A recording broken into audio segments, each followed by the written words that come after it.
Donc là maintenant, on arrive à la partie qui, je pense, est celle qui vous questionne le plus, hein, parce que c'est la notice descriptive sommaire.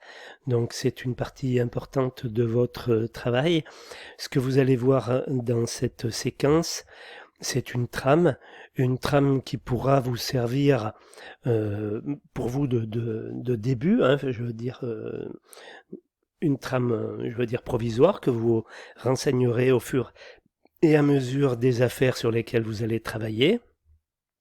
Et on est bien d'accord que ce que vous allez voir là maintenant, c'est un exemple, hein, c'est un exemple, et ce n'est pas ce qu'il faut faire absolument à chaque fois, hein, c'est un exemple. Voilà, donc l'objet de la notice descriptive, c'est d'indiquer les principaux choix effectués et les options retenues par le maître d'œuvre. Sa forme n'implique pas de respecter une logique de rédaction par corps d'état, vous pouvez aller dans le sens qui vous plaît. C'est sur la base de cette notice descriptive, en complément des plans de l'APD, après accord du maître d'ouvrage, que les descriptifs CCTP du projet seront rédigés. Voilà. Donc cette note descriptive sommaire, elle sert de base pour faire les CCTP. Ce sera une partie de chaque CCTP. La notice descriptive sommaire doit être relativement précise, sans toutefois figer dans le détail les choix des matériaux, les procédés constructifs et les équipements. Par exemple, on indiquera pour le mode de chauffage, chauffage individuel au gaz par chaudière à condensation, sans préciser la référence commerciale ou la puissance de la chaudière. Ce document peut encore être réduit pour fournir au maître d'ouvrage un descriptif commercial de quelques pages, pour certains types de logements par exemple. Il insistera alors sur les prestations vendeuses, finition, équipement de sécurité, niveau de confort acoustique, etc. On donne ici à titre d'exemple un cadre de note descriptive pour une opération de logement collectif. Voilà, donc pour du logement collectif, voici donc les caractéristiques générales. Donc le cadre, on va dire, de la notice descriptive. Voilà, donc au niveau de l'infrastructure, par exemple, pour un immeuble de logement collectif, eh bien on va parler des fouilles, terrassement en pleine masse et en rigole pour la réalisation de l'ensemble des bâtiments et des garages. On est bien d'accord, c'est un exemple. Okay. Évacuation des terres extraites. Fondation réalisée par Radier Général en béton armé. Donc je vais passer assez vite, mais pour vous faire voir un petit peu tout ce dont il peut être question dans la notice, vous allez voir, c'est quand même assez complet. Hein, voilà. Mur et ossature, mur de façade, partie courante, allège, trumeau, en béton armé de 18 cm d'épaisseur, doublage intérieur par panneaux composés plâtre et isolant, revêtement des murs extérieurs par bardage bois, peinture extérieure sur tous les éléments en relief. Mur pignon, idem. Mur de refend en béton armé de 18 cm d'épaisseur, enduit pelliculaire de face.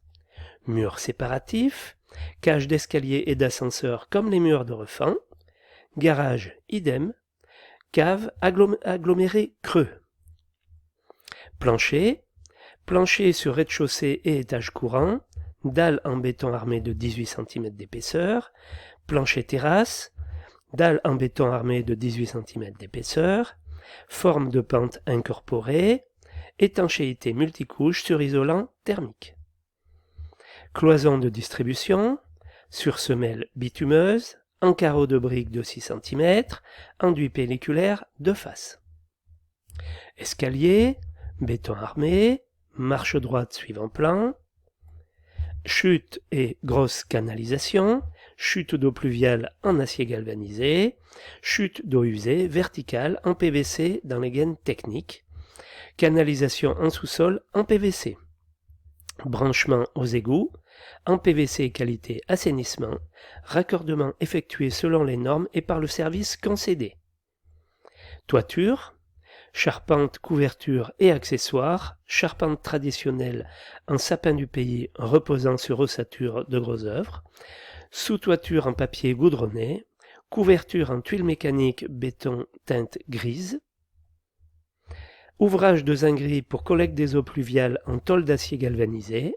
Isolation en sous-face de la couverture sur l'emprise des locaux habitables par laine de verre.